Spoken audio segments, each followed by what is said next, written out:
কমলাপুরে ঘরমুখী মানুষের ভিড়, নারীর টানে জীবনের ঝুঁকি নিয়ে ট্রেনের ছাদে ভ্রমণ। সুনামগঞ্জের বৌড়াই নদীতে যাত্রীবাহী নৌকা ডুবি ৩ শিশুসহ ৫ জন নিহত। এবং সৌদি আরব সহ বিভিন্ন দেশে উদযাপিত হচ্ছে ঈদ। ভারত ও পাকিস্তান, মালয়েশিয়ায় আগামীকাল।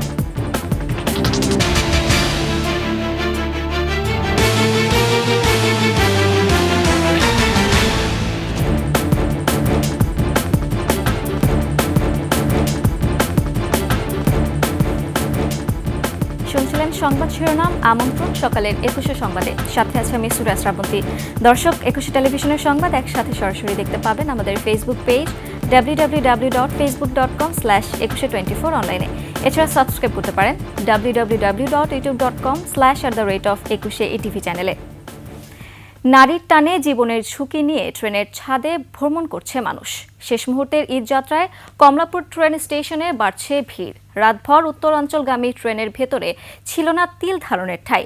এ অবস্থায় যে যেভাবে পারে ছাদে উঠে বসে। একটা সময় ছাদও লোকে লোকারণ্য হয়ে পড়ে। দীর্ঘ যাত্রাপথে দুর্ঘটনার চেয়ে কিভাবে বাড়ি ফিরবেন সে চিন্তাই সবার মনে। এসব যাত্রীদের মধ্যে অনেকে টিকিট ছাড়াই ভ্রমণ করছে বলে অভিযোগ উঠেছে। শুধু রাতের ট্রেন নয়, সন্ধ্যার পর থেকেই এমন দৃশ্য ছিল প্রতিটি ট্রেনে। ঘরমুখী মানুষের বাঁধ ভাঙা জোয়ার নিয়ন্ত্রণে হিমশিম খেতে হচ্ছে আইন শৃঙ্খলা রক্ষাকারী বাহিনীর।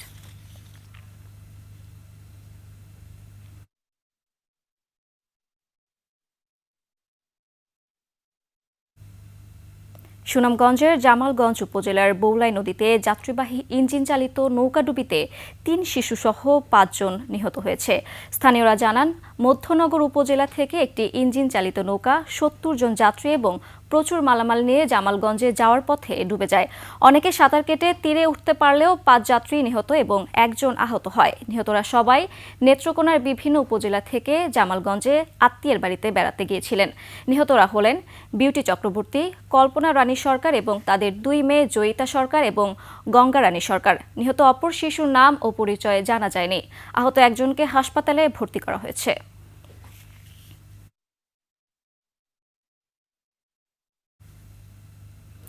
ঈদ উপলক্ষে বকেয়া বেতনের দাবিতে আন্দোলনরত শ্রমিকের আপাতত ৩ কোটি টাকা দেওয়ার সিদ্ধান্ত নেওয়া হয়েছে। শ্রমিক ও মালিক পক্ষের সঙ্গে বৈঠকের পর শ্রম সচিব ও HM শফিকুজ্জামান এই সিদ্ধান্তের কথা জানান। সচিব বলেন, নগদের মাধ্যমে এই টাকা প্রতিটি শ্রমিকের নিজ অ্যাকাউন্টে পৌঁছে যাবে। শ্রমিকেরা শুরুতে তা প্রত্যাখ্যান করলেও পরে মেনে নেয়। ৭ এপ্রিল পর্যন্ত আন্দোলন স্থগিত করেন। বেতন ভাতার দাবিতে TNZ-এর শ্রমিকেরা গত ২৩ মার্চ থেকে শ্রম ভবনের সামনে অবস্থান নিয়েছিলেন। কারখানাটির ৩,১৬৬ জন শ্রমিকের মোট পাওনা প্রায় ১৭ কোটি টাকা। আমরা যে টাকাটা পামু বা পামু না তার কোনো গ্যারান্টি নাই। তো আমরা এই জন্য এই জায়গায় এখন পর্যন্ত আসি। টাকাটা আমাদের বিকাশে ঢুকে কিনা আমরা দেখব, তারপর এখান থেকে যাব। ১৭ কোটি টাকা ওনারা পান, সেইটার মধ্যে ৩ কোটি টাকা আপাতত দেওয়া হবে। সেই ৩ কোটি টাকা আজকে বিকাশে ওনাদের অ্যাকাউন্টে ঢোকার কথা। উৎসব, আনন্দ ও ধর্মীয় ভাব গাম্ভীর্যের মধ্য দিয়ে সৌদি আরব সহ বিশ্বের বিভিন্ন দেশে উদযাপিত হচ্ছে পবিত্র ঈদ উল ফিতর। শাওয়াল মাসের চাঁদ দেখা যাওয়ায় সৌদি আরব সহ মধ্যপ্রাচ্যের আরব আমিরাত, কুয়েত, ইয়েমেন ও বাহরাইনে ঈদ উদযাপন শুরু হয়েছে মুসলিম সম্প্রদায়ের মানুষ। ভোর হতেই নতুন কাপড়ে ঈদের নামাজ আদায়ে মসজিদে জড়ো হন মুসলিমরা। এরপর কুশল বিনিময় ও ঈদের আনন্দ ভাগাভাগিতে ব্যস্ত হয়ে পড়েন শিশু, বৃদ্ধ সহ সবাই। যুদ্ধবিধ্বস্ত দেশ ফিলিস্তিনের গাজায় এবার নেই ঈদের আনন্দ। পুরো রমজান জুড়ে গাজায় চলেছে নৃশংসতা। সবার আগে ঈদ উদযাপনের ঘোষণা দেয় অস্ট্রেলিয়া। তবে মধ্যপ্রাচ্যের ওমান, ইরান, জর্ডান, সিরিয়া ও ইরাকে চাঁদ দেখা না যাওয়ায় সোমবার ঈদ। এছাড়া ভারত, পাকিস্তান, ইন্দোনেশিয়া ও মালয়েশিয়ায় ঈদ উদযাপিত হবে সোমবার।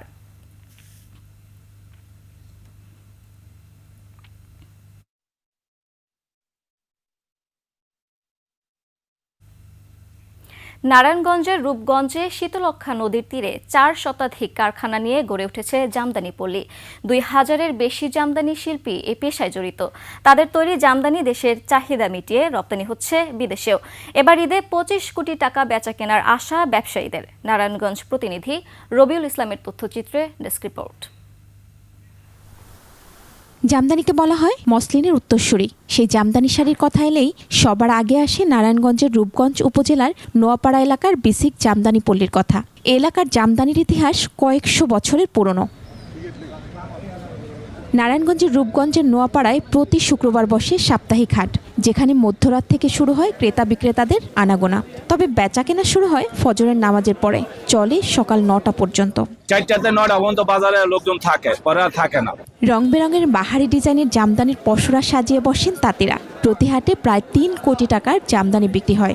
প্রতিটি শাড়ির দাম 1500 থেকে 1.5 লাখ টাকা। বাজারে ডেলি প্রতি শুক্রবারে কমপক্ষে 1.5-2 কোটি টাকা বেচা কিনি হয়।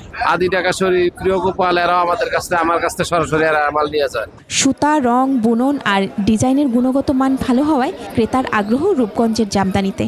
সুতা কাউন্টারের উপরে এই দামটা বেরি করে, মোটামুটি 8,000, 10,000, 12,000 এরকমের চিকন সুতার কাপড় কিনছি। তবে তাঁতিরা বলছেন ন্যায্য মূল্য পাচ্ছেন না তারা। একটা শাড়ি নিয়ে আসছি, 3টা শাড়ি বিক্রি করছি, আর একটা শাড়ি রয়ে গেছে, শাড়ির দাম আছে কম, তেমন মূল্য পাই না। এই কারণে আমগো খুব চলতে খুব কষ্ট হয়। কাজের মজুরি কম, কাপড়ের কোয়ালিটি আপনার অনেক ভালো। এখন মনে করেন বাড়ি সারি কাজ চলতেছে কিন্তু বিক্রি হইতেছে না, এই কারণে আমাদের মনে করেন ইনকামটা কমে গেছে। নতুন কারিগর গড়ে তুলতে প্রশিক্ষণের ব্যবস্থা করেছে বেসিক। তাঁতিদের পক্ষ থেকে একটা অভিযোগ রয়েছে যে তাঁতিরা আসলে ন্যায্য মূল্যটা পাচ্ছে না। যারা মূল তাঁতি রয়েছে, কারিগর রয়েছে, তাদের ছেলেমেয়েরা কিন্তু আসলে অধিকাংশ ক্ষেত্রেই এই পেশায় আর যুক্ত হচ্ছে না। বেসিক কিন্তু এই জায়গাটা নিয়ে কাজ করতেছে। আমরা গত বছর প্রশিক্ষণ শুরু করেছি। 2016 সালে নারায়ণগঞ্জের জামদানি জিআই পণ্য হিসেবে আন্তর্জাতিক স্বীকৃতি পায়। মহিমা পলি, ডেস্ক রিপোর্ট, 21 টেলিভিশন। বাংলাদেশের আর্থসামাজিক বাস্তবতায় বছরে 1,90,000 কোটি টাকার জাকাত আদায় সম্ভব বলে মনে করছেন বিশেষজ্ঞরা। আর সেন্টার ফর জাকাত ম্যানেজমেন্টের গবেষণা বলছে বছরে প্রায় 1 লাখ কোটি টাকা জাকাত আদায় করা সম্ভব। নিয়ম মেনে জাকাত আদায় করা হলে 10 বছরের মধ্যে দেশে ভিক্ষুক খুঁজে পাওয়া যাবে না বলেও মনে করছেন সংশ্লিষ্টরা।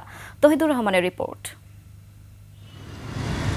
জাতিসংঘের উন্নয়ন কর্মসূচি ইউএনডিপি বলছে বাংলাদেশে বর্তমানে 4,17 লাখ মানুষ খাদ্য নিরাপত্তায় ভুগছে, যার মধ্যে 1,87 লাখ মানুষ তীব্র খাদ্য নিরাপত্তাহীনতায় রয়েছে, আর ক্ষুধা নিয়ে ঘুমায় 13% মানুষ।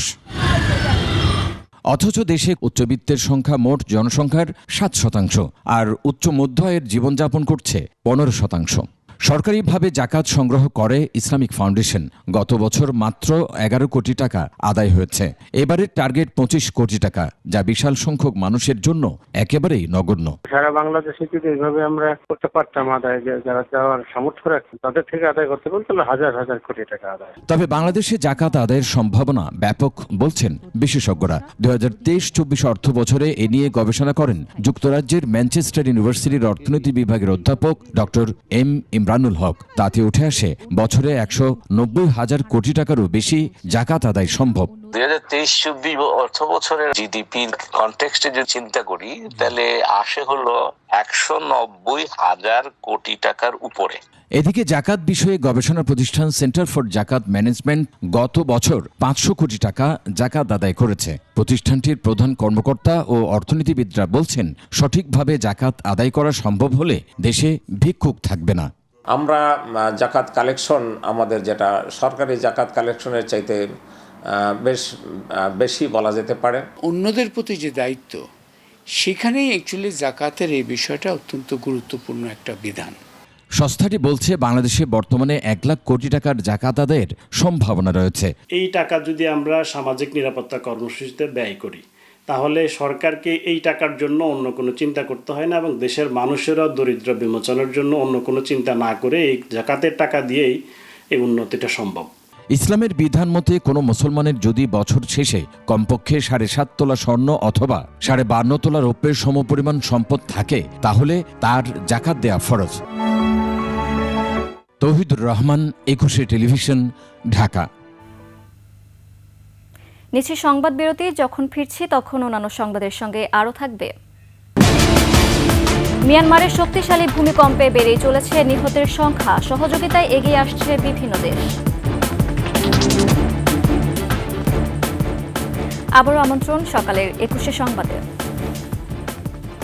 ব্রিটিশ ব্রডকাস্টিং কর্পোরেশন জনপ্রিয় এই সংবাদ মাধ্যমের নামে একটি বাজার রয়েছে পাবনায়। ঈশ্বরদী উপজেলার এই বাজারটির নাম বিবিসি বাজার। প্রত্যন্ত গ্রামে গড়ে ওঠা এই বাজারটি 1971 সালে মহান মুক্তিযুদ্ধের এক গৌরবময় স্মৃতি ধারণ করছে। পাবনা থেকে রাজিউর রহমান রুমির তথ্যছবিতে ডেস্ক রিপোর্ট। 1971 সাল পাকশির হার্ডিঞ্জ ব্রিজ এলাকায় ক্যাম্প করে পাকিস্তানি সেনাবাহিনী। এখানকার রূপপুর গ্রামের বাসিন্দা ছিলেন কাশেম মোল্লা। তার একটি মুদি দোকান ছিল পাকশি বাজারে। 71-এর 25শে মার্চের পর পাকিস্তানি হানাদাররা পাকশি বাজার পুড়িয়ে দিলে তিনি চলে আসেন নিজ গ্রাম রূপপুরে। সে সময় কাশেম মোল্লার ছিল 3 ব্র্যান্ডের একটি রেডিও। চায়ের দোকানে বিবিসি বাংলার প্রচারিত মুক্তিযুদ্ধের খবর শুনতে আসতো অনেকে। নাম হয়ে যায় বিবিসি সোনার বাজার। বিবিসি যে একটা খবর শুনতে আসে, এখানে একটা বিবিসি টি স্টল নামে দোকানটার সাইনবোর্ড লাগানো হোক। আমাদের খবর যখন হয় তখন আশেপাশে 2-1 করে দায়িত্ব দেওয়া হয় যে কোনো পাক আর্মি বা অন্য কেউ আসছে কিনা, এলাকায় ঢুকছে কিনা। এইভাবেই কিন্তু আমরা এই বিবিসির বাংলা সংবাদটা আমরা সকাল সন্ধ্যা আমরা শুনছি। দেশ স্বাধীন হওয়ার কয়েকদিন আগে রাজাকারদের দেয়া খবরে পাকিস্তানি সেনারা হানা দেয় কাশেম মোল্লার চায়ের দোকানে। বিবিসি খবর হয়তো বিবিসি খবর শোনার পরে আমরা এখানে বিবিসি বাজার রাখি। আর বিবিসি লন্ডন থেকে এর কিছু অনুদানও আসছে, কিন্তু অনুদান আমরা পাই নাই। বিবিসির সংবাদ শোনাতেই আমরা এত হলে সবাই ডাকে আসে না, এই করতে হবে এই করতে হবে। আমরা সবাই চলে গেলাম ইন্ডিয়াতে, ওখান থেকে ট্রেনিং নিয়ে এসে আমরা সমস্ত জায়গায় যুদ্ধ করছি। দেশ স্বাধীন হওয়ার পর বিবিসি সোনার বাজার থেকে বিবিসি বাজার নামকরণ হয়। স্বাধীনতার পর কিছু উৎসাহী লোক লন্ডনে বিবিসি কর্তৃপক্ষকে চিঠি লিখে বিষয়টি জানায়। 1992 সালে বিবিসির 50 বছর পূর্তি উপলক্ষে বাংলাদেশে বিবিসির সংবাদদাতা আতাউস সামাদ সহ একটি দল কাশেম মোল্লার সঙ্গে দেখা করেন। 2015 সালের 6 ফেব্রুয়ারি বার্ধক্যজনিত কারণে কাশেম মোল্লার মৃত্যু হয়। মৃত্যুর আগ পর্যন্ত মুক্তিযোদ্ধাদের সহায়তা দানকারী হিসেবে স্বীকৃতি পাননি তিনি। তার নিজ হাতে লাগানো কড়াই গাছটি মুক্তিযুদ্ধের চেতনায় মাথা উঁচু করে আজও দাঁড়িয়ে আছে। Masum আলিসা, desk report, 21শে television. শেষ করছি সকালের 21শে সংবাদ। যাবার আগে সংবাদ শিরোনামগুলো আরও একবার। কমলাপুরে ঘরমুখী মানুষের ভিড়, নারী টানে জীবনের ঝুঁকি নিয়ে ট্রেনের ছাদে ভ্রমণ। সুনামগঞ্জের বৌলাই নদীতে যাত্রীবাহী নৌকাডুবি, 3 শিশুসহ 5 জন নিহত। সৌদি আরব সহ বিভিন্ন দেশে উদযাপিত হচ্ছে ঈদ। ভারত ও পাকিস্তান, মালয়েশিয়ায় আগামীকাল।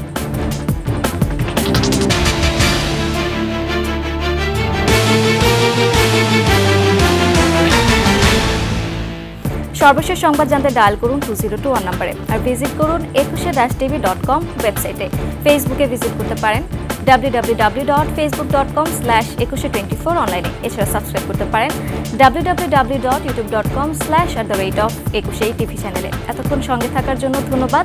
পরবর্তী সংবাদ সকাল 9টায় দেখার আমন্ত্রণ রইল। 21-এর সাথেই থাকুন।